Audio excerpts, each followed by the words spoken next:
Hello everyone, কি অবস্থা সবার? সো প্রিভিয়াস এপিসোডটা আপনারা দেখেছেন, যেখানে আমি রিচার্জ এই প্ল্যাটফর্মটার সাথে আপনাদের ইন্ট্রোডিউস করিয়ে দিয়েছিলাম।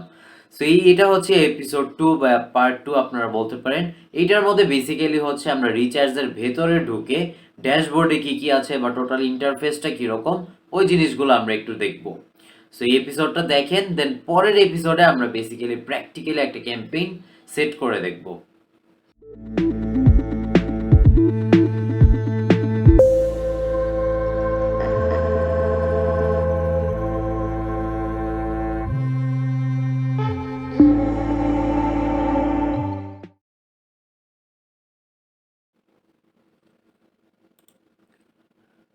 ওকে গাইস, সো রিচার্জের ভেতরের যদি ইন্টারফেসটা আমরা একটু দেখি যে ভেতরে কি কি আছে। প্রথমে ক্যাম্পেইনস লেভেল, এটা আপনার ড্যাশবোর্ডের মতো। সো লগ ইন করার পর আপনার ইন্টারফেসটা কিছুটা এরকম থাকবে। প্রথম কাজ আপনার যেটা হবে সেটা হচ্ছে ফান্ড অ্যাড করে নেওয়া। কারণ আপনি জানেন যে পুশ ক্যাম্পেইন বা পুশ অ্যাড যেখানে আপনি রান করবেন, পুশ অ্যাড, নেটিভ অ্যাডস, এই প্ল্যাটফর্মগুলো আপনার আগে ফান্ড অ্যাড করা লাগবে প্ল্যাটফর্মে। এরপর আপনার ডলারগুলো আপনি ক্যাম্পেইনে স্পেন্ড করতে পারবেন। ফেসবুক অ্যাডস, গুগল অ্যাডসে যেরকম আপনি একটা debit card, credit card add করে দিলেই একদিকে অ্যাড রান হতে থাকবে, ওদিকে ফেসবুক অটোমেটিক আপনার কার্ডের থেকে ডলারগুলো কেটে নিতে থাকবে। বাট এই পুশ ক্যাম্পেইন, নেটিভ ক্যাম্পেইন, এই ধরনের যেসব প্ল্যাটফর্মগুলো আছে, এই অ্যাডভার্টাইজিংয়ের প্ল্যাটফর্ম যেগুলোই আছে, প্রত্যেকটা আগে ফান্ড অ্যাড করা লাগবে আপনার অ্যাকাউন্টে। ওখান থেকে এই প্ল্যাটফর্মগুলো আপনার ডলারগুলো কেটে নিতে থাকবে। সো এখানে সরাসরি আপনার কার্ডের থেকে কেটে নিবে না। সো প্রথম কাজ আপনার এটাই থাকবে, অ্যাড ফান্ড করে নেওয়া। তো প্ল্যাটফর্মে আপনার ডলার অ্যাড করা, এর জন্য আপনি এই যে ওপরে অ্যাড ফান্ডের যে অপশনটা দেখছেন, এখানে ক্লিক করবেন। এখান থেকে আমি অলরেডি ডিসকাস করেছি লাস্ট এপিসোডে যে রুকি, প্রফেশনাল আর কিং, এই তিনটা লেভেলের মানে কি, বা তিনটা আপনি কি কি পাবেন। সো বেসিক্যালি এখানে মিনিমাম দেখাচ্ছে $150, বাট এখান থেকে আপনি $150 না, আপনি $100ই ডিপোজিট করতে পারবেন। আপনার কাস্টমে আসা লাগবে। কাস্টমে এসে এখান থেকে সিলেক্ট অ্যামাউন্টে গিয়ে এখানে এই যে দেখেন মিনিমাম $100 অপশন আছে। সো আপনি $100 চুজ করবেন। এরপর নিচে আপনার তিনটা মেথড তারা দিয়েছে, তিনটা পেমেন্ট মেথড দিয়ে দিয়েছে। সো আপনার যদি কোনো মাস্টার কার্ড বা ভিসা কার্ড থাকে, ব্যাংকের কার্ড, সেটা দিয়ে আপনি ফান্ড অ্যাড করতে পারেন। ওয়েব মানি আর ডিরেক্ট ব্যাংক ট্রান্সফার দিতে পারেন, বাট ব্যাংক ট্রান্সফারের ক্ষেত্রে মিনিমাম আপনার আই হোপ $500 লাগবে। এই যে মাস্ট বি অ্যাটলিস্ট 500। দরকার নাই, আমাদের যেহেতু ওয়েব মানি আমরা ইজিলি ইউজ করতে পারি বাংলাদেশ থেকে, সো আমরা ওয়েব মানি সিলেক্ট করব। ওয়েব মানি দিয়েই আপনারা ডিপোজিট করবেন। বেসিক্যালি আপনাদের জন্য ইজি হবে, ওয়েব মানি কোনো হ্যাসেল ছাড়া আপনারা ডিপোজিটটা করতে পারবেন। তো ওয়েব মানি সিলেক্ট করার পর অ্যাড ফান্ডে ক্লিক করবেন। এখান থেকে আপনার ওয়েব মানি লগ ইনগুলো করে এখান থেকে আপনারা ফান্ডটা অ্যাড করে নিতে পারবেন। সো এগুলো আর আমি দেখাচ্ছি না। আপনারা যারা অ্যাড ফান্ড করবেন, আপনারা বুঝেই যাবেন, যখন ফান্ড অ্যাড করতে যাবেন তখন দেখলেই বুঝবেন কী কী ইনফরমেশন আছে আপনার কাছে। অলরাইট, আর ড্যাশবোর্ডের ভেতরে আমাদের স্টেটাস, ক্যাম্পেইনের ফার্স্টের নাম। আপনারা ক্যাম্পেইন যখন ক্রিয়েট করবেন তখন ক্যাম্পেইনের নাম অবশ্যই দিবেন, ক্যাম্পেইন কোনটা কোন ক্যাম্পেইন বোঝার জন্য। তো প্রথমে ক্যাম্পেইনের নাম আপনারা দেখতে পারবেন, কোন ক্যাম্পেইনটা বর্তমানে চলছে এটা আপনি দেখতে পারবেন এই স্ট্যাটাস সেকশন থেকে। স্ট্যাটাসে বেসিক্যালি আপনার ক্যাম্পেইনটা কি অ্যাক্টিভ আছে নাকি ক্যাম্পেইনটা পজ হয়ে আছে, বা ক্যাম্পেইনের স্ট্যাটাসটা কি, বেসিক্যালি ওইটা দেখতে পারবেন। এরপর যদি ক্যাম্পেইন ক্রিয়েট করার টাইমে আপনি কোনো সিপিএ গোল দিয়ে থাকেন বা বিডিং করে থাকেন, সেটা দেখতে পারবেন। ডেইলি বাজেট আপনি এই ক্যাম্পেইনটার জন্য কত সেট করেছিলেন সেটা দেখতে পারবেন। ক্যাম্পেইনের উইন রেট দেখতে পারবেন। উইন রেট কি? উইন রেট বেসিক্যালি ধরেন একটা ক্যাম্পেইন বা একটা ট্রাফিকের জন্য কিন্তু আপনি একা রিচার্জে ক্যাম্পেইন করছেন না। ধরেন আপনিও ইউএসএ ট্রাফিকের জন্য একটা ক্যাম্পেইন রান করলেন, আমিও ইউএসএ ট্রাফিকের জন্য একটা ক্যাম্পেইন রান করলাম। সো রিচার্জ দেখবে যে কে বেশি বিট করেছে। ধরেন আপনি প্রত্যেকটা ইউএসএর ক্লিকের জন্য রিচার্জকে বললেন যে আমি 5 সেন্ট করে দিব। অন্যদিকে আমি বললাম রিচার্জকে যে আমি প্রত্যেকটা ইউএসএর ক্লিকের জন্য 15 সেন্ট করে দিব। সো রিচার্জ যেটা করবে যে ম্যাক্সিমাম ট্রাফিক আমাকে দিয়ে দিবে, আমাকে ট্রাফিক দেওয়ার পর যে ট্রাফিকটা বেঁচে যাবে সেটা আপনাকে দিয়ে দিবে।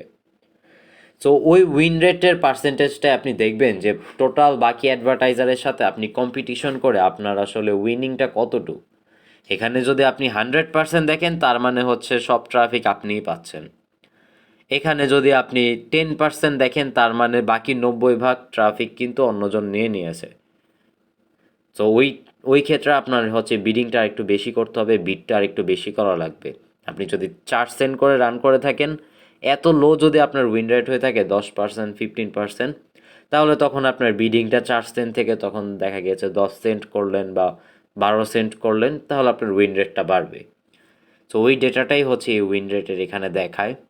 এরপর আপনার ইমপ্রেশন, এই ক্যাম্পেইনে ইমপ্রেশন কত পেলেন, সিটিআর, ক্লিকস কয়টা পেলেন, ইসিপিএ, এরপর স্পেন্ড কত হলো আপনার এই ক্যাম্পেইনে, এন্ড ক্লিকস পার্সেন্টেজ, কনভার্জন কয়টা হয়েছে, এরকম অনেকগুলো জিনিস দেখতে পারবেন। রেভিনিউ কত আর প্রফিট কত আপনার, সব কিছু আপনি এখান থেকে দেখতে পারবেন, আপনার ড্যাশবোর্ডে অপশন আছে। সো এই যে রেভিনিউ, প্রফিট, এগুলা এইসব জিনিসগুলো আপনারা তখনই দেখতে পারবেন যখন আপনার অ্যাফিলিয়েট নেটওয়ার্কের সাথে, ইদার অ্যাফিলিয়েট নেটওয়ার্কের সাথে আর না হলে আপনি কোনো ট্র্যাকার যদি ইউজ করেন, তাহলেই হচ্ছে এখানে ড্যাশবোর্ডে দেখতে পারবেন যে আপনার প্রফিট কত হলো। আর না হলে আপনি এটা নিজের থেকে হিসাব বের করতে হবে যে এখানে স্পেন্ড করলেন কত ডলার আর আপনার অ্যাফিলিয়েট নেটওয়ার্ক বা সিপিএ নেটওয়ার্কে আপনার রেভিনিউ আসলো কত ডলার। সো ওখানে যদি আপনি ধরেন আপনার রেভিনিউ আসলো $150 আর আপনি এখান থেকে স্পেন্ড করেছেন $100, তার মানে আপনার নিজের বের করা লাগবে ক্যালকুলেশন করে যে আপনার প্রফিট ওখানে $50। আর যদি ম্যানুয়ালি করতে না চান তাহলে একটা ট্র্যাকার আপনার ইউজ করা লাগবে। ট্র্যাকার আসলে এমনিও প্রফেশনাল ক্যাম্পেইন যখন আপনি রান করবেন একটা ট্র্যাকার ইউজ করা উচিত আপনাদের। আর ফ্রি ট্র্যাকার হচ্ছে একমাত্র বিমবই আছে যারা ফ্রিতে আপনাকে ট্র্যাকিং ইউজ করতে দিবে, তাদের প্ল্যাটফর্ম তাদের ট্র্যাকারটা ইউজ করতে দিবে। সো বিমব আপনারা ইউজ করতে পারেন, বাট ওইটা একটু প্রফেশনাল লেভেলের। শুরুর দিকে ট্র্যাকারের চেয়ে আপনি আগে ক্যাম্পেইনগুলো রান করে আগে সিস্টেমগুলো বুঝেন, টোটাল জিনিসগুলো আগে শেখার চেষ্টা করেন কোনটা কিভাবে হয়, এরপর ট্র্যাকার ইউজ করে রিয়েল হচ্ছে প্রফেশনাল ক্যাম্পেইন রান করেন। বাট জিনিসগুলো আপনার শেখা লাগবে আগে। সো এই ড্যাশবোর্ডে হচ্ছে এই ইনফরমেশনগুলো আপনি দেখতে পারবেন। এরপর আরেকটা এখানে অপশন আছে, সেটা হচ্ছে ইনসাইট। ইনসাইট বলতে কোন দেশের কত ট্রাফিক অ্যাভেলেবেল এই প্ল্যাটফর্মের, আর সেটার জন্য আপনার কত ডলার স্পেন্ড করা লাগবে। তো এখান থেকে দেশগুলো এরকম শর্ট ফর্মে লেখা আছে। ধরেন আমরা ইউনাইটেড স্টেটস দেখি, ইউনাইটেড স্টেটস, এই যে USA traffic, so 58.8 million impression available. So বুঝতেই পারছেন মানে হিউজ ইউএসএ ট্রাফিক এখানে available. Average cost per click হচ্ছে আপনার 0.34 সেন্ট। সো আমরা ধরে নিই 34 সেন্ট করে আপনার এভারেজ কস্ট পার ক্লিক। প্রত্যেকটা ক্লিকের জন্য আপনার অন এভারেজ 34 সেন্ট করে আপনার স্পেন্ড করা লাগবে।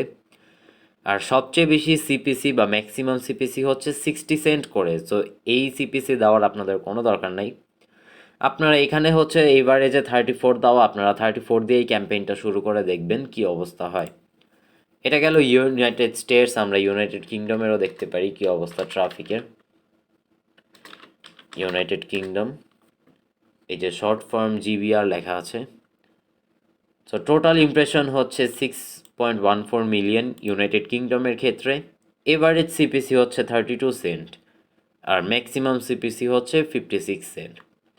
সো মোটামুটি কিন্তু চিপ। আপনারা যদি ফেসবুক অ্যাড এখন রান করেন, আপনারা ইউএসএর ট্রাফিক, ইউনাইটেড কিংডমের ট্রাফিক শুরুর দিকে $1 ওপরেও হতে পারে প্রত্যেকটা ক্লিকের জন্য, আসলে গ্যারান্টি নাই।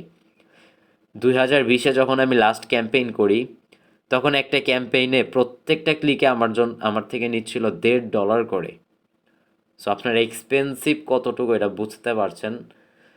তো এখানে পুশ ক্যাম্পেইন রান করলে আপনার ট্রাফিকটা একটু চিপে পাবেন। কোয়ালিটি অবশ্যই ফেসবুক অ্যাডসের মতো হবে না। ফেসবুক অ্যাডসে যদি আপনি 15টা ক্লিকে একটা লিড পেয়ে যান, এখানে ধরেন 30টা ক্লিকে পাইলেন, বাট এখানে ট্রাফিকটাও তো চিপ, আপনার এটা বুঝতে হবে। এক্সপেন্সিভ ট্রাফিক তো আর এখানে না। ওকে, সো ট্র্যাকিং, যে আপনারা যদি কোনো ট্র্যাকার ইউজ করে থাকেন সেই ট্র্যাকারটা এখানে সেট করতে পারেন সেট আপ ট্র্যাকার থেকে। এরপর রিপোর্টিং অপশন আছে। মেনলি এটাই আসলে ভেতরে আসলে এই জিনিসগুলাই। এই এপিসোডটার জন্য আমি এতটুকুই রাখছি। পরের এপিসোডটায় হচ্ছে আমরা একটা ক্যাম্পেইন পুরো একটা ক্যাম্পেইন সেট করে দেখব মেইনলি এই রিচার্জ প্ল্যাটফর্মে। সো এই এপিসোডটার জন্য এতটুকুই। চ্যানেলটা সাবস্ক্রাইব না করে থাকলে চ্যানেলটা সাবস্ক্রাইব করেন। পরের ভিডিওটা আবার আপনাদের সাথে দেখা হচ্ছে।